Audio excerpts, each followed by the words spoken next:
Hey everybody, welcome back to Sequoia National Park, and yes, we made it to Crescent Meadow.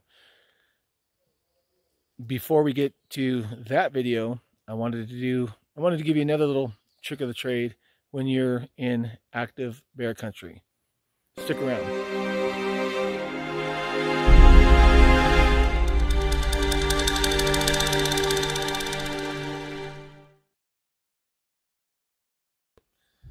Hey everybody, welcome back. So we're at Crescent Meadow, and a little trick of the trade when you come up to an area that's got active bears. And I'm hoping we're here.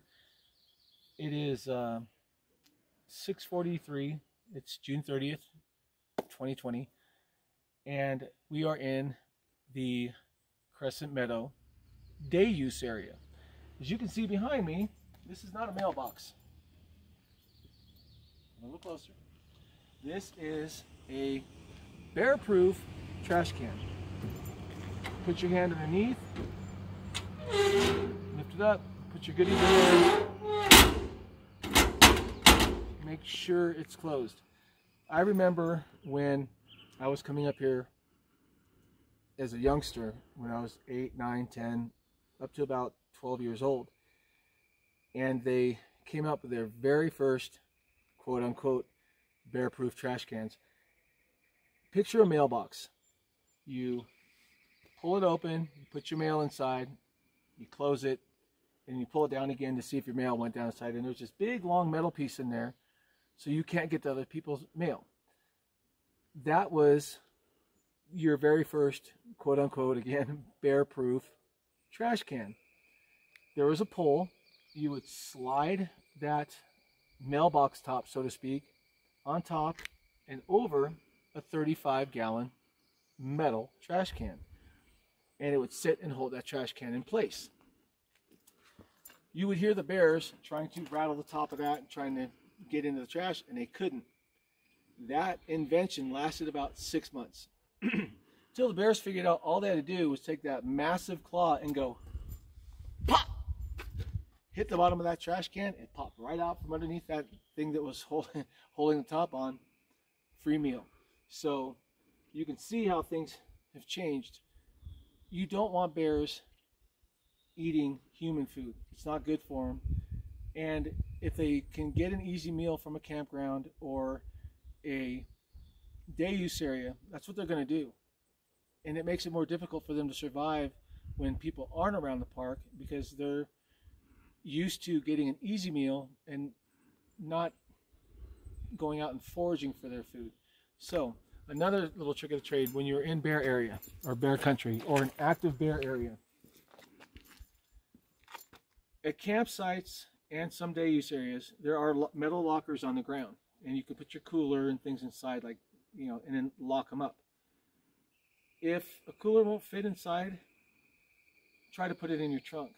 Make sure your cooler's clean. Make sure that you've got no food smell on it. Bears have extremely keen and sharp senses of smell. If you have to put it in your car, make sure that you try to disguise it. Bears are smart and they know the shape of a cooler. If they want it, there's only one way they're going to get it. And they're going to take those massive claws, they're going to stick them right here between the door frame and the car, and they're simply going to pull that window frame out. The glass breaks, the bear climbs into your car. He's going to rummage around. He can't turn around inside the car. You got to remember, these are animals that can weigh up to 800 pounds plus in some cases. So how are they going to get out? Through the other door. You want to avoid any type of car fresheners that smell like wild fruits or anything like that. Berry, cherry, wild berry, whatever. Things that they would be looking for out in the wild, because if your car has an air freshener in it and they smell it, regardless of whether or not there's a cooler in there, that door frame that window frame comes out, your window breaks, the bear gets in, they're going to search around for it, and then they're going to go out through the other door. And, well, lesson learned. Second thing, do not bring food into your tent.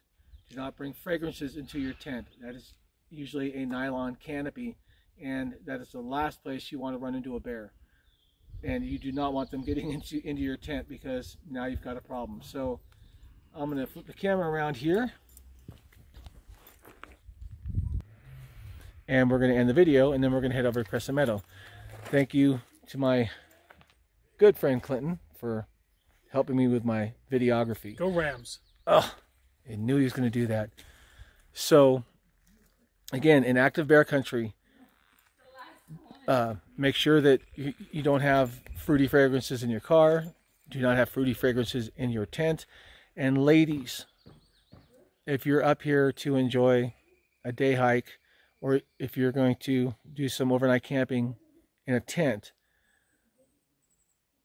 I would highly recommend no perfume.